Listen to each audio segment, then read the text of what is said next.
கரத்தனே ஆணை முகத்தனே சிவனாரின் மூத்த மகனே உமையவளின் செல்ல பிள்ளையே கணபதியே சரணம். அங்குசம் பாசம் ஏந்தியவனே தலையில் கொட்டிக்கொள்ள மகிழ்பவன் நீயே. தூப்பு கரணம் போட்டால் கேட்டதை கொடுக்கும் குணநிதியே முப்புரி நூலை அணிந்தவனே எருக்கு மாலை அணிபவனே அருகம் புல் அர்ச்சனை ஏற்று அருள்பவனே கணபதியே.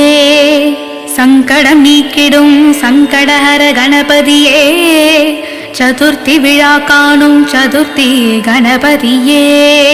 மூலாதார பொருள் நீயே குணநிதியே பாவங்கள் போ